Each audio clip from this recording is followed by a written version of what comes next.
नमस्कार। Economics for all Deven channel में आपका स्वागत है। हमारा टॉपिक आज का है भुगतान शेष में असंतुलन। इसके पहले हम लोगों ने भुगतान शेष क्या है, भुगतान शेष और व्यापार शेष में अंतर, भुगतान शेष के जो मदें हैं वो कौन कौन सी होती हैं, इसको हम सबने पढ़ा था। अब आज का हमारा जो टॉपिक है वो है भुगतान शेष में असंतुलन। तो भुगतान शेष में असंतुलन के क्या कारण है, असंतुलन के कौन कौन से प्रकार हैं। ये भुगतान शेष, चूंकि कहा यह जाता है कि भुगतान शेष सदैव संतुलित रहता है।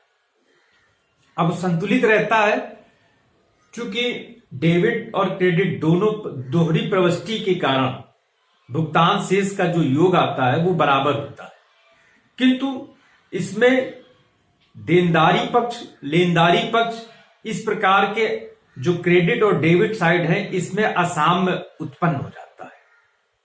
ये असाम्य ही भुगतान शेष में असंतुलन है। एक देश के भुगतान शेष में असंतुलन की दो स्थितियां होती हैं। दो स्थितियां कौन सी होती हैं? या तो लेनदारी अधिक हो सकती है या देनदारी अधिक हो सकती है। लेनदारी और देनदारी, या तो लेनदारी तुम्हारी अधिक है या देनदारी कम है, देनदारी अधिक है लेनदारी कम है। तो इस प्रकार की दो स्थितियां हो सकती हैं, अतिरेक या घाटा। अतिरेक की स्थिति तब उत्पन्न होती है जब क्रेडिट प्राप्तियां अधिक होती हैं। मतलब अतिरेक कब होगा? जब क्रेडिट की प्राप्तियां अधिक होंगी, यानी एक देश जिसकी लेनदारी अधिक है उसको लेना अधिक है, और डेबिट क्रेडिट जो है उसका क्रेडिट साइड जो है यानी देनदारी उसकी कम है, तब अतिरेक की स्थिति होगी। और इस प्रकार का जो असंतुलन होता है वो फेवरेबल होता है, अर्थात उस देश के पक्ष में होता है। और सभी देश यही चाहते हैं कि उनको लेना अधिक पड़े, देना कम पड़े। तो इस प्रकार की स्थिति जो होती है, इस प्रकार का जो असंतुलन होता है, ये एक देश के पक्ष में होता है। दूसरा असंतुलन क्या है? डेबिट अतिरेक की स्थिति तब उत्पन्न होती है जब क्रेडिट प्राप्तियां अधिक होती हैं डेबिट प्राप्तियों की तुलना में। डेबिट प्राप्तियां कम है, क्रेडिट प्राप्तियां ज्यादा है। घाटा की स्थिति कब होती है?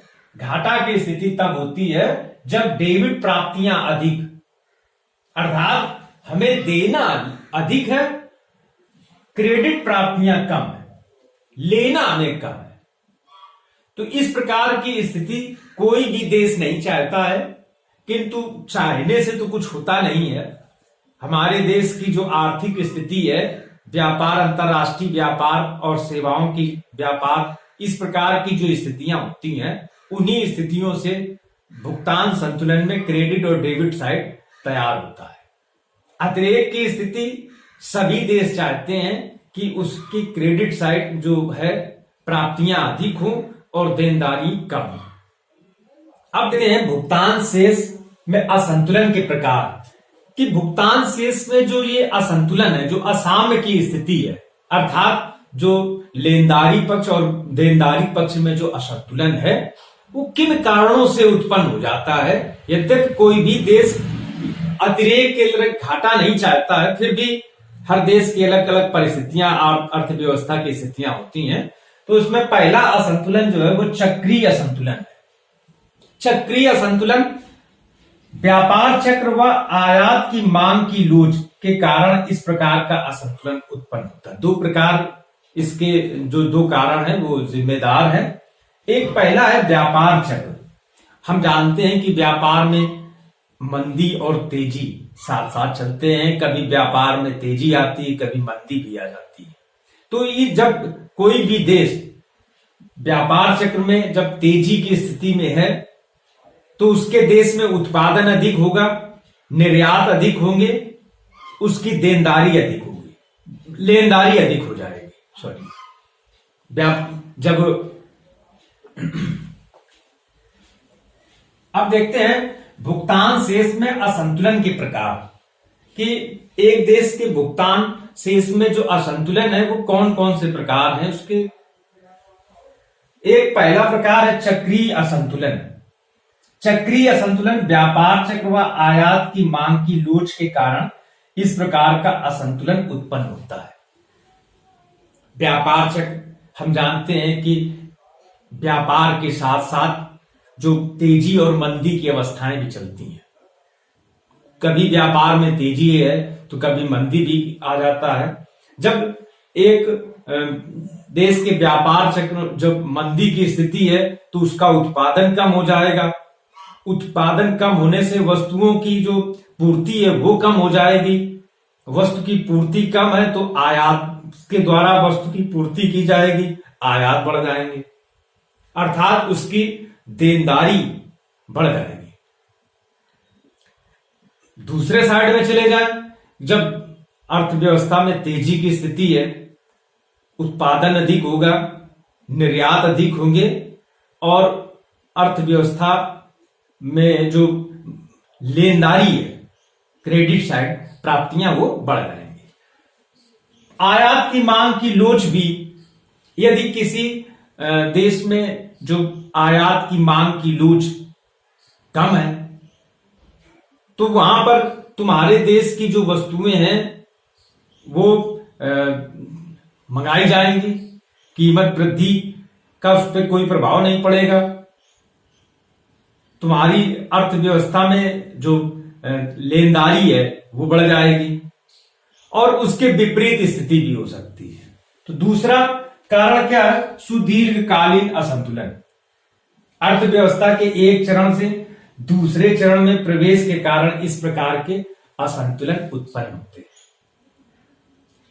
जब अर्थव्यवस्था एक चरण से दूसरे चरण पे जाती है, परंपरागत अवस्था, उसके बाद आत्मस्फूर्ति की पूर्व की अवस्था, फिर आत्मस्फूर्ति की अवस्था, उसके बाद जो है आत्मस्फूर्ति की अवस्था, अत्यधिक उपभोग की अवस्था।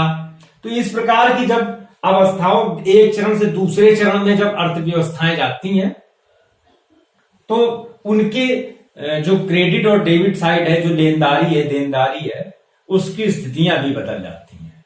तो इस प्रकार का जो सुदीर्घकालीन असंतुलन है वो अर्थव्यवस्था के संक्रमण के कारण से उत्पन्न होती है। तीसरा है संरचनात्मक परिवर्तन। मांग के स्वरूप में परिवर्तन। ये दीर्घकालीन परिवर्तन होते हैं। लंबे समय में मांग के स्वरूप में परिवर्तन हो जाता है। वस्तुओं की जो मांग है, जो परंपरागत वस्तुएं हैं उसकी मांग नहीं है, अब जिन वस्तुओं की मांग नहीं है और उन वस्तुओं का आयात निर्यात भी कम हो जाएगा। निर्यात कम होने का अर्थ है कि तुम्हारी जो क्रेडिट साइड है वो कमजोर हो जाएगा, वो कम हो जाएगा। व्यापार की शर्तों में भी परिवर्तन हो जाते हैं, इससे भी संरचनात्मक परिवर्तन उत्पन्न हो जाते हैं। दीर्घकालीन पूंजी प्रवाह, तुम्हारे देश से पूंजी का प्रवाह हो गया, दीर्घकालीन समय के लिए पूंजी का प्रवाह हो गया तो तुम्हारी जो लेनदारी पक्ष है वो कमजोर हो गई, कम हो गया। तो इस प्रकार के जो संरचनात्मक परिवर्तन है उससे उत्पन्न हो जाते हैं। तो अर्थव्यवस्था में एक स्थायी परिवर्तन भी होता है जो दीर्घकालीन होता है और अल्पकालीन परिवर्तन। कुछ समय के लिए जब देनदारी और लेनदारी अर्थात प्राप्तियां और भुगतान में असंतुलन उत्पन्न हो जाता है अल्पकाल के लिए, तो अल्पकालीन परिवर्तन कहलाता है। अल्पकालीन असंतुलन, यदि ये असंतुलन दीर्घकाल तक रहा तो उसको दीर्घकालीन असंतुलन भी कहा